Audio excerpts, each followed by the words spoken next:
Hello friends, നമ്മളിപ്പോൾ കണ്ടുകൊണ്ടിരിക്കുന്നത് അതാ ഇന്ത്യ ഗേറ്റിൻ്റെ ഒരു ഭാഗമാണ്. ജനുവരി 16 പ്രമാണിച്ച് ഇന്ത്യ ഗേറ്റ് മുഴുവനും അടച്ചിരിക്കുകയാണ്. പക്ഷേ ഇന്ത്യ ഗേറ്റിൻ്റെ ഒന്നും കാണാൻ സാധിക്കുകയില്ല. നിങ്ങൾ കണ്ടു നോക്ക്, ഇതുണ്ടോ, മുഴുവനും അടച്ചു വെച്ചേക്കുകയാണ്. മുഴുവൻ തണുപ്പും കോടയും കൊണ്ട് മൂടി കിടക്കുകയാണ്.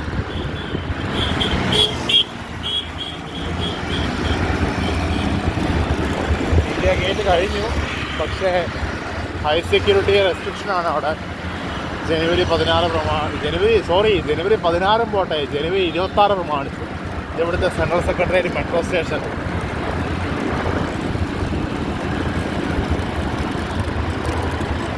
ഇതിവിടുത്തെ റെയിൽ ഭവൻ.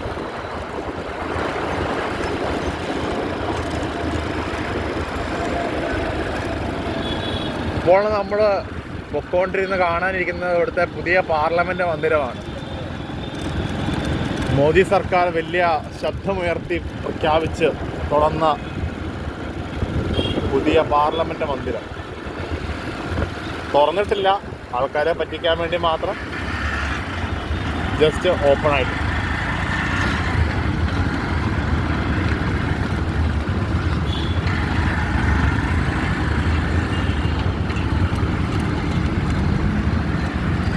ഇപ്പോൾ നമ്മൾ പൊക്കോണ്ടിരിക്കുന്നത് നമ്മുടെ സ്വന്തം കേരള ഹൗസിലേക്ക്. കേരള ഹൗസ് എന്ന് പറഞ്ഞൊരു വികാരം തന്നെയാണ്. ഇനി എന്തൊക്കെ പറഞ്ഞാലും, ഡൽഹി വന്നിട്ട് ബാക്കി ഏതൊക്കെ മലയാളി ഹോട്ടലുണ്ടെന്ന് പറഞ്ഞാലും വിലയും കുറവ്, അതുപോലെ തന്നെ ഭക്ഷണത്തിൻ്റെ ക്വാളിറ്റിയും ഏറ്റവും അധികം ഉള്ളത് നമ്മുടെ കേരള ഹൗസിൽ തന്നെയാണ്. ഇപ്പോൾ പുറത്തുനിന്ന് ഒരു ബിരിയാണി കഴിക്കണമെങ്കിൽ എന്തൊക്കെ പറഞ്ഞാലും ഒരു 250 രൂപ കൊടുക്കണം. പക്ഷെ നേരെ മറിച്ച് നല്ല ഫുഡും അതുപോലെ തന്നെ നല്ല ടേസ്റ്റും കിട്ടണമെങ്കിൽ നമ്മുടെ കേരള ഹൗസ് തന്നെ വേണം. കേരള ഹൗസ് എത്താനായി ഇതിനൊരു വെറും 80 മീറ്ററും കൂടി ഇവിടുന്ന്, അല്ല 800 മീറ്റർ. ചെറിയ ചെറിയ തെറ്റുകളൊക്കെ ഉണ്ട്, എന്നാലും നിങ്ങൾ ക്ഷമിക്കുക, പൊറുക്കുക. ഉച്ചക്കത്തെ ചോറാണെങ്കിലും കേരള ഹൗസിലെ എന്താ പറയണ്ടത്, നമ്മുടെ നാട്ടിൽ കിട്ടുന്നത്, നമ്മുടെ വീട്ടിലുണ്ടാക്കുന്ന അതേ ടേസ്റ്റ്. ഫിഷ്, മീനുണ്ട്, മീൻ വറുത്തതുണ്ട്, മീൻ കറിയുണ്ട്, രണ്ടും അടിപൊളി എന്ന് പറഞ്ഞാൽ അടിപൊളി. മീനെന്നൊക്കെ വെച്ചാൽ പുറത്ത് നമുക്ക് ഒരു 100-150 രൂപയും കൊടുക്കണം. പക്ഷേ നേരെ മറിച്ച് കേരള ഹൗസിൽ വെറും 80 രൂപയ്ക്കാണ് അവർ വലിയൊരു മീൻ കഷ്ണം നമുക്ക് തരുന്നത്. എല്ലാം കൊണ്ടും നമുക്ക് പൈസയ്ക്ക് വെർത്താണ്. അതുപോലെ തന്നെ നമ്മുടെ ആരോഗ്യത്തിനും എന്തുകൊണ്ടും ഏറ്റവും നല്ലത് കേരള ഹൗസിലെ ഫുഡ് തന്നെയാണ്.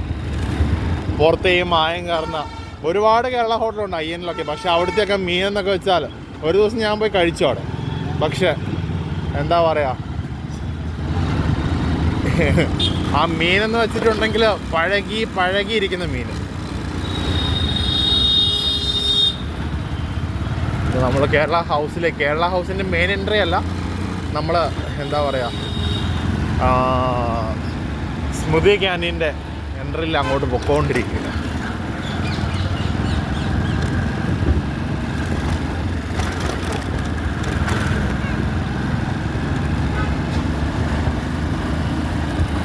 നമ്മളെത്തിക്കഴിഞ്ഞു സുഹൃത്തുക്കളെ. ഞാനിപ്പോൾ വന്ന സമയം രാവിലെ 10 മണിയാണ്. അപ്പം ബ്രേക്ക്ഫാസ്റ്റിൻ്റെ സമയം കഴിഞ്ഞിട്ടുണ്ടാവും. രാവിലെ 8 തൊട്ട് 10 വരെയാണ് ബ്രേക്ക്ഫാസ്റ്റിൻ്റെ സമയം.